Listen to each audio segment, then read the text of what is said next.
tokwa naman with black beans and kangkong ang iluluto ko for today's budget meal video.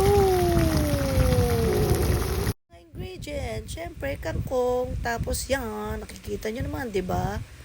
Of course, tokwa, main ingredient, tapos black bean sauce, at konting pork, para masarap naman.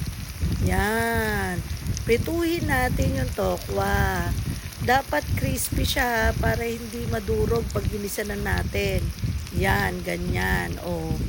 Yan. Tapos, set aside nyo muna. Mag-isa na tayo ng sibuyas at bawang.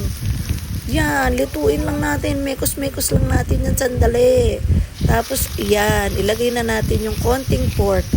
Lutuin muna natin yung pork para mas masarap yung lasa. Ayan, oh. Yan, luto na. Luto na ang pork, ang baboy. Minekos-mekos lang natin yan para maluto. Tapos, yan, pag lutong-luto na siya, ang pork, ilagay na natin ang kamatis. Pampasarap din niya ng lasa sa ating ginisang tokwa.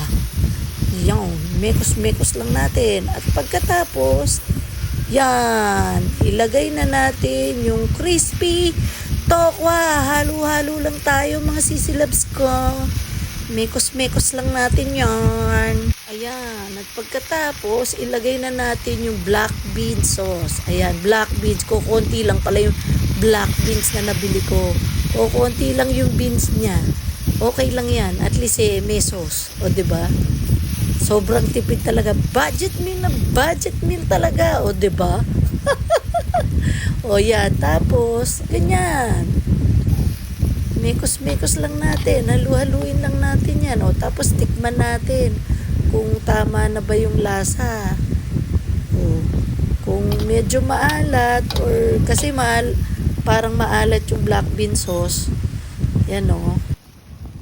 Dagdagan na lang natin ng oyster sauce, tsaka paminta.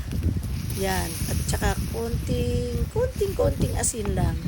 Tapos, syempre, habang inahalo natin, titikman-tikman pa rin natin yan. O, diba? Tapos, tsaka natin lagyan ng asukal. Yung asukal. Tapos, lagyan natin ng konting tubig para medyo may sabaw-sabaw naman ng konti. Napaka-dry naman kasi pag walang sabaw.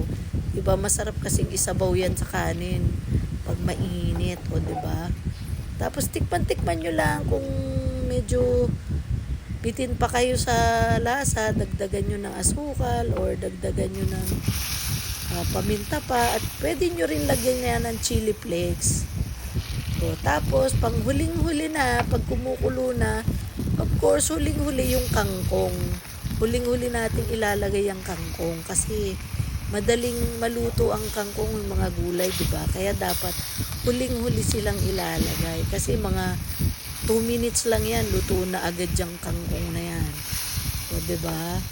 Para maluto talaga siya at magsama-sama yung lasa, takpan muna natin. Tapos yan, o, diba? Luto na ang kangkong. O, diba? Ang sarap at ang bango po. Kumukulo na siya. Lutong-luto na siya. Ang bango-bango niya.